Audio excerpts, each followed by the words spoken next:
The Sinking of the Titanic and Other Great Sea Disasters, edited by Logan Marshall. Chapter 8. The Call for Help Heard. The Value of the Wireless. Other Ships Alter Their Course. Rescuers on the Way. "We have struck an iceberg, badly damaged. Rush aid." Steward and landward J.G. Phillips, the Titanic's wireless man, had hurled the appeal for help.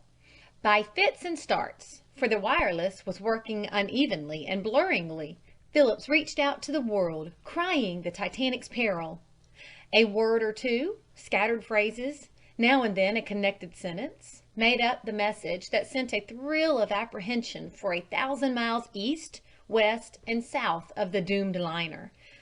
The early despatches from St. John's, Cape Race, and Montreal told graphic tales of the race to reach the Titanic, the wireless appeals for help, the interruption of the calls, then what appeared to be a successful conclusion of the race when the Virginian was reported as having reached the giant liner. Many lines hear the call. Other rushing liners besides the Virginian heard the call and became on the instant something more than cargo carriers and passenger greyhounds. The big Baltic, 200 miles to the eastward and westbound, turned again to save life, as she did when her sister of the White Star Fleet, the Republic, was cut down in a fog in January 1909.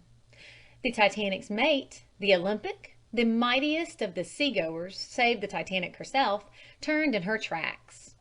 All along the northern lane, the miracle of the wireless worked for the distressed and sinking White Star ship. The Hamburg-American Cincinnati, the Parisian from Glasgow, the North German Lloyd Prince Friedrich Wilhelm, the Hamburg-American liners Prince Adalbert and America, all heard the CQD and the rapid, condensed explanation of what had happened. Virginian in desperate haste. But the Virginian was nearest, barely 170 miles away, and was the first to know of the Titanic's danger. She went about and headed under forced draught for the spot indicated in one of the last of Phillips' messages, latitude 41.46 north and longitude 50.14 west. She is a fast ship, the Allen liner, and her wireless has told the story of how she stretched through the night to get up to the Titanic in time. There was need for all the power of her engines and all the experience and skill of her captain.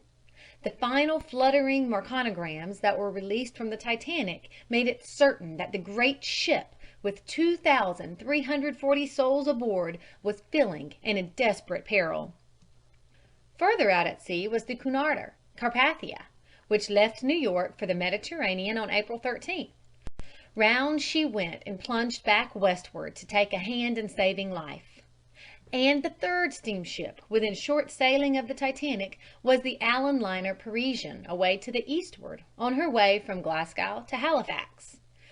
While they sped in the night with all the drive that steam could give them, the Titanic's call reached to Cape Race and startled the operator there, heard at midnight a message which quickly reached New York. "Have struck an iceberg. We are badly damaged.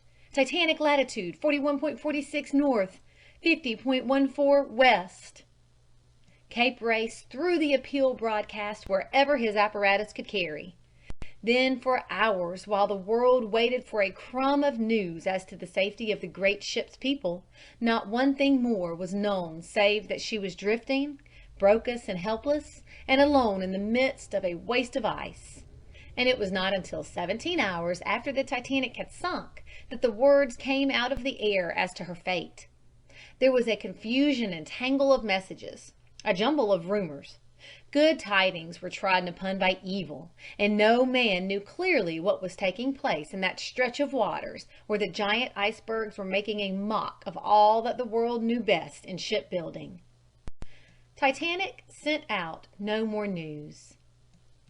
It was at 12:17 a.m., while the Virginian was still plunging eastward, that all communication from the Titanic ceased. The Virginian's operator, with the Virginian's captain at his elbow, fed the air with blue flashes in a desperate effort to know what was happening to the crippled liner, but no message came back. The last word from the Titanic was that she was sinking. Then the sparking became fainter. The call was dying to nothing. The Virginian's operator labored over a blur of signals. It was hopeless. So the Allen ship strove on, fearing that the worst had happened. It was this ominous silence that so alarmed the other vessels hurrying to the Titanic, and that caused so much suspense here. Chapter 9. In the Drifting Lifeboats. Sorrow and suffering. The survivors see the Titanic go down with their loved ones on board. A night of agonizing suspense. Women help to row. Help arrives, picking up the lifeboats. 16 boats were in the procession which entered on the terrible hours of rowing, drifting, and suspense. Women wept for lost husbands and sons. Sailors sobbed for the ship which had been their pride. Men choked back tears and sought to comfort the widowed. Perhaps, they said, other boats might have put off in another direction. They strove, though none too sure themselves, to convince the women of the certainty that a rescue ship would appear. In the distance, the Titanic looked an enormous length, her great bulk outlined in black against the starry sky, every porthole and saloon blazing with light.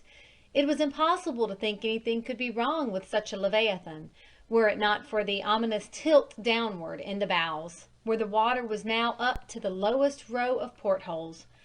Presently, about 2 a.m., as near as can be determined, those in the lifeboats observed her settling very rapidly, with the bows and the bridge completely under water, and concluded it was now only a question of minutes before she went. So it proved. She slowly tilted straight on end, with the stern vertically upwards, and as she did, the lights in the cabins and saloons, which until then had not flickered for a moment, died out, came on again for a single flash, and finally went altogether. At the same time, the machinery roared down through the vessel with a rattle and a groaning that could be heard for miles, the weirdest sound, surely, that could be heard in the middle of the ocean, 1,000 miles away from land. But this was not yet quite the end. Titanic stood upright. To the amazement of the awed watchers in the lifeboats, the doomed vessel remained in that upright position for a time estimated at 5 minutes. Some in the boat say less, but it was certainly some minutes that at least 150 feet of the Titanic towered up above the level of the sea and loomed black against the sky. Saw last of big ship. Then, with a quiet, slanting dive, she disappeared beneath the waters, and the eyes of the helpless spectators had looked for the last time upon the gigantic vessel on which they had set out from Southampton. And there was left to the survivors only the gently heaving sea, the lifeboats filled with men and women in every conceivable condition of dress and undress, above the perfect sky of brilliant stars, with not a cloud, all tempered with a bitter cold that made each man and woman long to be one of the crew who toiled away with the oars and kept themselves warm thereby. A curious deadening, bitter cold, unlike anything they had felt before. One long moan.